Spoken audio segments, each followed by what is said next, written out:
Welcome to Waters World. I'm Jesse Waters. Major news coming out of Washington this week besides the shutdown. Mattis is out. James Mattis giving his resignation as defense secretary, stepping down in February after President Trump announced plans to pull out all U.S. troops from Syria and withdraw roughly 7,000 U.S. troops from Afghanistan in the coming months. Also this week, the president scoring a major victory with criminal justice reform, with overwhelming support from both chambers, proving both Democrats and Republicans can agree on something when they try. Here to break this all down, former intelligence analyst and commentator Morgan Ortagus and former Trump campaign manager Corey Lewandowski, the author of Trump's Enemies, and that book is very, very, very long. All right, ladies first. We'll start with Morgan. In my opinion, the only reason we're in Syria is because Bush got us into Iraq, then Obama got us out too early, and ISIS took over. So Trump and Mattis came in, bombed the heck out of the caliphate, basically eliminated the caliphate, and Mattis wants to stay and try to secure the peace and hold the allies' hands, and Trump's thinking to himself, you know what, we got in, we got it done, let's get out. Is that true? I think that's a fair assessment. I think it's important to look at Syria and Afghanistan as two very different conflicts. One of the most important things that any president has to do, especially when they're committing young men and women's lives, is to explain why we're there and what the mission is. This president has said, even before he ran for president, as long as he's been in public life, that he is very wary of getting the U.S. entangled overseas. He had a very clear mission. What I think we really need as a follow-up action from this announcement is really a plan from the president, his national security team on when we're leaving, how we're going to secure. We have a lot of assets on the ground there, like military equipment that could fall into the hands of the Iranians. And I also want to know from the president, how do we now counter Iran? Because he had a countering Iran strategy that I applauded as one of the most important things to do. I think you counter Iran not by fighting a proxy war in Syria. That's the president's opinion. I think there's other ways to contain the Iranians than fighting basically in Russia's backyard, in Russia's little puppet regime. It doesn't have to be in Syria. Is that the president's thinking, Corey?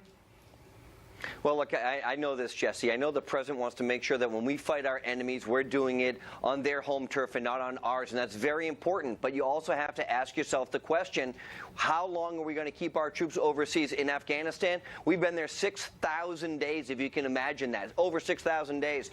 In Syria, the question is, we have destroyed and decimated those insurgents over there, but how long are we going to keep our military assets over there, and how important is it for the United States to remain there? And I understand generals' positions. They want to keep our men and women in those places for strategic reasons. But as an American citizen, I want to bring our men and women home and make sure we're only deploying them when they have the best interests of the United States in mind. Well, usually when America gets involved in foreign wars, we win, and then we leave troops there in order to sustain the peace and just kind of as a bulwark against any further aggression. But this president doesn't want to do it that way. He doesn't see that in the U.S. national interest, and he thinks to himself, why are we fighting alongside the Kurds? Is that what America, blood and treasure, does it need to be spilled fighting alongside the Kurds? And he's also thinking to himself, listen, we can go back in if we need to and bomb them again. But why sustain boots on the ground in Syria for year after year after year? Does it really make sense, Morgan? Well, I think that's an incredibly complicated question. First of all, when it gets to the Kurds, the reason why there's a lot of people that are concerned about that is because they have fought alongside. If they've been some of the most effective fighters in the Middle East against ISIS. You are right, Jesse, that we can go back in, and we did have to do that in the Obama administration when we saw ISIS flare up in Iraq. I think the conversation that the president is having with the American people is overdue and is incredibly important, where we have to... Do you think he should give a televised address about the Middle East strategy in Afghanistan and Syria? Absolutely. I mean, what a lot of people don't know is that we actually have more ongoing operations in Africa than in the Middle East right now. So I think there's a lot as it relates to foreign policy that the American people need to understand. And I think there's a lot of people, look, if you look at the latest polling on American sentiment on Afghanistan, depending on the poll, there's only 20 to 25% of Americans that really understand our mission there and support it. I'm very supportive of what we've done in Afghanistan. I'm on the board of the American University in Afghanistan. I believe in this, but the president is right to be very concerned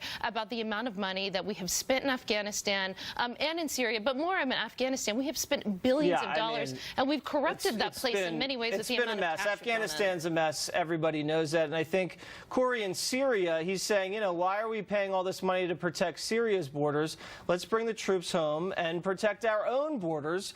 But I can also see the flip side. I can see, you know, hanging allies out to dry. What kind of message does that send to people in the Middle East that want to fight alongside of us?